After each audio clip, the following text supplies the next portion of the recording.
President Trump's first-hand look at the catastrophic flooding in Texas. The president and First Lady Melania Trump on the ground in Kerr County. I've gone to a lot of hurricanes, a lot of tornadoes. I've never seen anything like this. The president meeting with families and local officials. He was later pressed about reports of warnings that didn't go out in time and lives that could have been saved. At least 120 people dead, more than 160 still missing.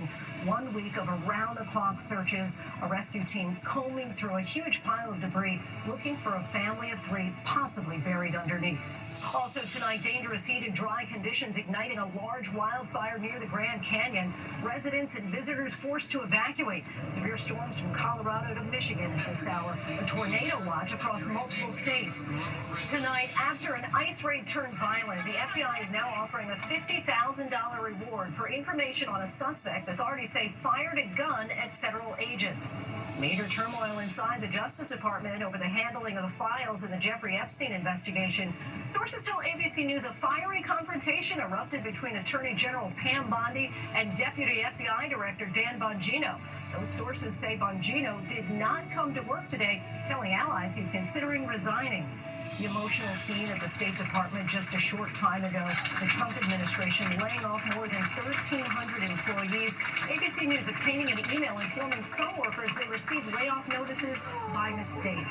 Late today, the Air India crash report released to the public. 260 people killed seconds after takeoff.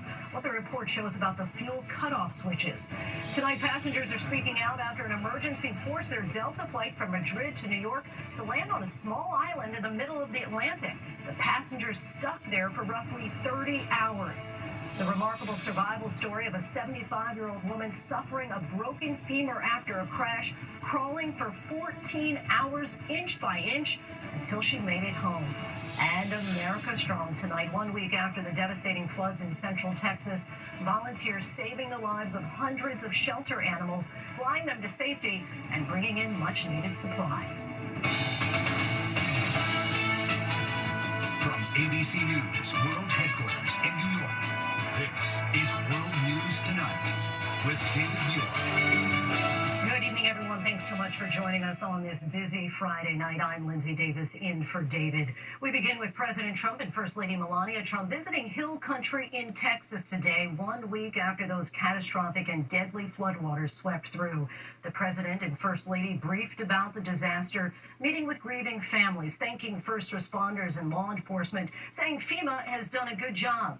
At the same time, the grim and painstaking search persists. More than 160 people still missing.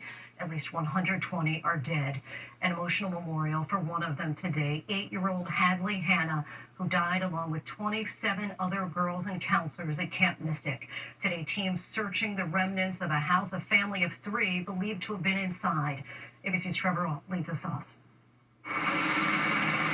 1 week after deadly floodwaters raged down the Guadalupe River, President Trump touching down in the Texas Hill Country, stunned by the devastation. I've gone to a lot of hurricanes, a lot of tornadoes. I've never seen anything like this. The president and first lady visiting with first responders and grieving families. Dozens and dozens of precious children taken from us with such... I looked at the pictures of almost all of them, and it's terrible.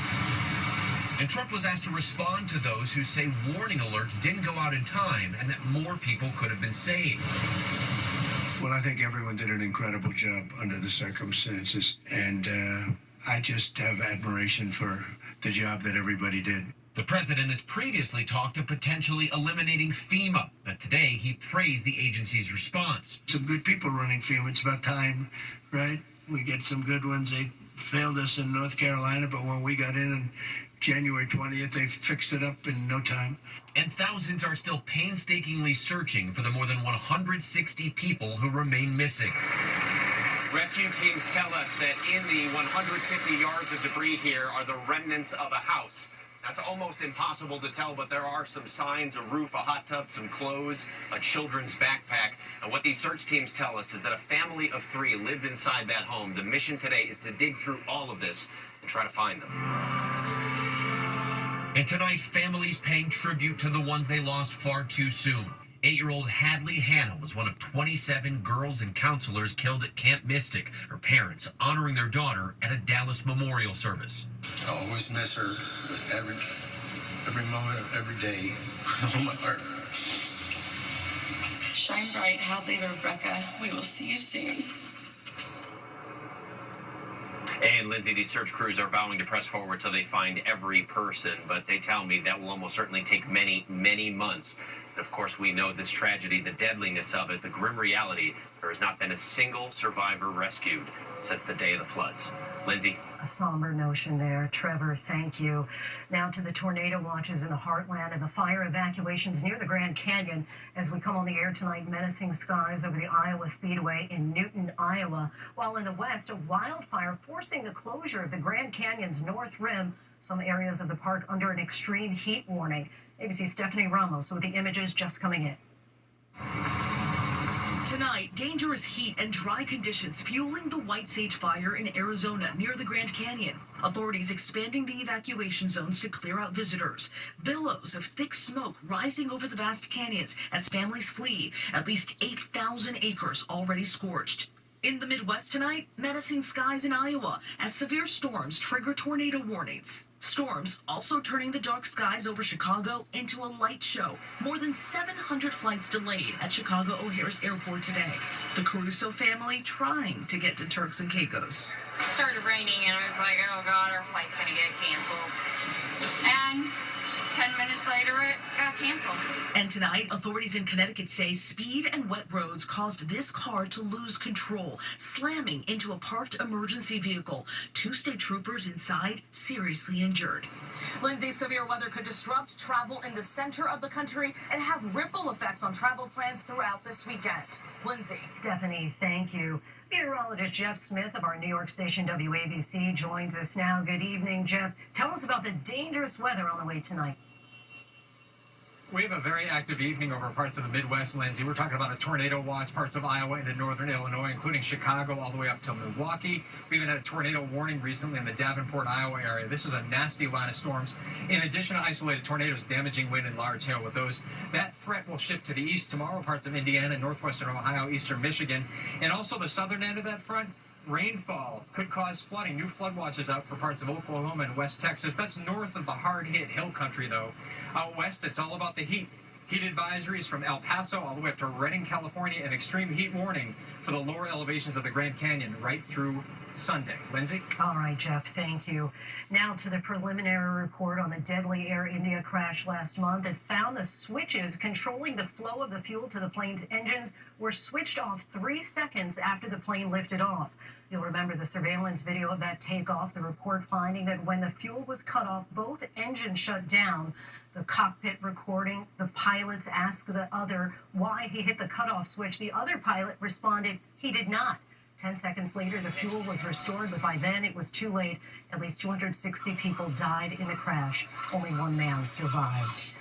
There is major turmoil inside the Justice Department tonight over the handling of files in the Jeffrey Epstein investigation. Sources tell ABC News there was a fiery confrontation between Attorney General Pam Bondi and Deputy FBI Director Dan Bongino, and that Bongino has told allies he may resign. Here's ABC's Chief Justice Correspondent Pierre Thomas. Tonight, turmoil at the top levels of the Justice Department. Sources tell ABC News of a fiery confrontation between Deputy FBI Director Dan Bongino and Attorney General Pam Bondi over the department's handling of the investigation into sex offender Jeffrey Epstein. Sources tell us Bongino did not come to work today and has told allies he may resign. For years, Bongino, a former podcast host, and his boss, FBI Director Kash Patel, stoked conspiracy theories over Epstein's death, insisting shadowy forces within the government engaged in a massive cover-up. Folks, you're going to see a lot of names on that. The Epstein client list, I believe, based on what I've heard from sources and the story I just told you, basically, is going to rock the political world. There's a reason they're hiding it. Attorney General Bondi promised to deliver answers. The DOJ may be releasing the list of Jeffrey Epstein's clients? Will that really happen? It's sitting on my desk right now to review. But this week, DOJ released a memo saying there's actually no client list at all. Bondi asked to explain. I was asked a question about the client list, and my response was, it's sitting on my desk to be reviewed, meaning the file along with the JFK, MLK files as well. That's what I meant by that. DOJ also said Epstein did in fact die by suicide, and that there was no credible evidence found that he blackmailed prominent individuals, and declared it would not be releasing any more information about the case. President Trump on Tuesday tried to change the subject. People still talking about this guy, this creep? That is unbelievable. All week long, growing outrage from some of Trump's top supporters who were counting on the release of the Epstein files and are now demanding answers. Leslie, tonight the future of the FBI's second in command is uncertain. But today, Deputy Attorney General Todd Blanche weighing in on the record saying Bongino signed off on DOJ's conclusions on the Epstein files, posting the suggestion by anyone that there was any daylight between the FBI leadership and DOJ leadership on the memo's composition and release is patently false. Lindsay? Peter Thomas for us, thank you. Next tonight, the FBI is offering a $50,000 reward for a suspect after an ICE raid turned violent. The reward is for this man, who they say fired at federal agents during an immigration raid on a California farm. This comes after shooting incidents at 2 DHS facilities in Texas in recent days. Here's ABC's chief investigative correspondent, Aaron Katursky. Tonight, the FBI is offering a $50,000 reward for the capture of this man, who authorities say is seen on video firing a gun at federal law enforcement agents during the chaotic immigration raid on a cannabis farm northwest of Los Angeles. ICE agents clashed with protesters and deployed tear gas and smoke canisters. Today, relatives of some of the workers rushed to the gates of the farm to tell those still hiding inside it was safe to come out. This man ushered into a car. Authorities say they arrested about 200 undocumented immigrants at 2 cannabis farms and found 10 minors. Agents posed with them for this photo. 4 protesters are now facing charges, and the search for the man in the video follows a string of violent incidents targeting those carrying out the administration's mass deportation agenda. Tonight, the FBI is issuing a $25,000 reward for this man, who it believes was part of an alleged July 4th plot to ambush correction officers at an ICE detention facility in Texas. 11 others have also been charged. Officials at the detention center say they were lured outside by fireworks aimed at the building and then faced gunfire. 1 local officer was wounded. An assailant who was positioned in the woods shot him in the neck area. This Customs and Border Protection office in McAllen, Texas, also came under fire. A gunman was fatally shot by authorities after he pockmarked the building with dozens of rounds. The United Farm Workers says, Lindsay, that 1 person died and 10 others were hurt in the raids. Critics call them overkill and say they'll only encourage more protests. And the fear, Lindsay, is those protests could become cover for those looking to harm federal agents. Lindsay? Aaron, thank you. Now to the emotional scene at the State Department a short time ago. More than 1,300 workers laid off just days after the Supreme Court cleared the way for the Trump administration to make sweeping cuts. ABC News obtaining an email informing some workers they received layoff notices by mistake. ABC's Rachel Scott reports from the White House tonight. Tonight, an emotional scene at the State Department. Mass layoffs now underway. Workers walking out carrying boxes. Their colleagues putting signs in the window. You don't deserve this. We love you. Thank you for your service. Notices going out to some 1,100 civil service employees and 246 foreign service officers. Acts as part of the Trump administration's move to shrink the federal workforce. We took a very deliberate step to reorganize the State Department to be more efficient and more focused. Oh my God!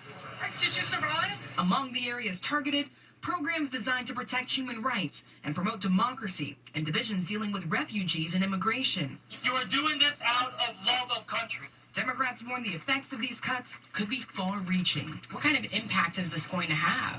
The rest of the world is just watching this with their jaw dropped, but it's also probably the happiest day for some of our adversaries and our competitors. I can imagine Vladimir Putin's very happy today seeing what kind of decimation is happening to our State Department. And Lindsay, another twist in all of this tonight, we are learning that some employees across multiple State Department divisions got layoff notices by mistake. They are now receiving emails letting them know they still have jobs, Lindsay. Rachel Scott reporting from the White House. Rachel, thank you. And tonight we are hearing from passengers on board a Delta Airlines flight that was diverted to a small island in the middle of the Atlantic Ocean when one of the plane's engines went out. The Passengers were then stranded there for roughly 30 hours. Here's ABC's Matt Rivers. We are so sorry about this whole fiasco. Tonight, the mid-air scare over the Atlantic Ocean after a passenger jet was forced to make an emergency landing, diverting to an airport in the Azores Islands. There was crying. You could hear people praying. I messaged my family and told them that we had lost an engine and were headed back for an emergency landing and that I loved them. Delta Flight 127, leaving Madrid, Spain earlier this week, headed to New York's JFK Airport. Nearly 300 passengers and crew on board. But a third of the way into the flight, some passengers saying they heard a loud boom. Everyone sort of looked at each other like, did you hear that? What happened? The aircraft forced to divert, landing safely at the Lajes Airport in the Azores, a chain of small islands in the middle of the ocean. Passengers disembarking, remaining on the island for nearly 30 hours before a new plane arrived to take them to their destination. In a statement, Delta pointing to a mechanical issue with an engine, adding, "We sincerely apologize to our customers for their experience and delay in their travels." Lindsay, Delta says all passengers were put up in hotels and given meals and that everyone made it here to New York the following day. Lindsay. What a harrowing trip, Matt. Thank you. When we come back, the NFL star injured in a fireworks accident. News on his condition. The 75-year-old grandmother suffering a broken femur, crawling 14 hours back home. And the deadly crash off of a bridge, the cab of a tractor trailer plunging into the water 20 feet deep. Tonight, a recovery effort is underway after the cab of a tractor trailer plunged off the Delaware Memorial Bridge. Authorities say the driver crossed 3 lanes of traffic, smashing through a concrete wall. The cab fell into the Delaware River. The driver presumed dead. Divers found the cab 20 feet underwater. When we come back, the NFL star injured in a fireworks accident and the determined 75-year-old grandmother suffering a broken femur, crawling 14 hours back home. NFL star Najee Harris hurt in a fireworks accident on the 4th of July. ESPN reports the Chargers running back injured an eye while attending an event in Antioch, California. Several people were hurt during the incident. Harris's agent calls his injury superficial. And a 75-year-old grandmother with a remarkable survival story in rural McCoy, Colorado. Charlene Kirby broke her femur hauling away weeds and branches from her remote property. With no one around and without a phone, she began crawling home 14 hours overnight. I had dirt in my nose, in my ears, on my teeth, in my hair, all down the front of me. She was close to home when her son found her and called an ambulance. She's now recovering after surgery on her hip and femur. When we come back, the volunteers helping to save animals in Texas. Tonight, saving the animals in Texas. Tonight's America Strong. Tonight, 1 week since the devastating floods in central Texas, there is hope amid the heartbreak. Hundreds of animals saved by volunteers with the Humane Society of North Texas, transporting them from hard-hit shelters in Kerrville, more than 250 miles north to Fort Worth, Texas. The nonprofit Wings of Rescue flying them to safety and providing much-needed supplies. Tonight, dogs like Lumi are finding their forever homes, now with new mom, Elizabeth Thomason. All the way in North Carolina, the nonprofit Beloved Asheville. Last year, they needed help after Hurricane Helene. Now they're paying it forward and are taking that help on the road, sending trucks full of aid to Kerrville. A viewer from our KSAT 12 station recording this on the highway into Kerrville. Help coming from the San Antonio-based supermarket chain H-E-B, loaded with food and supplies. While back in Fort Worth, Kathy Davidson with the newest animals up for adoption. 242 shelter pets were flown here over the last 48 hours. Pets just like Carter and Katie. Telling us they are grateful for the generosity of so many. We will be here as long as pets and people need us. We are Texas Strong.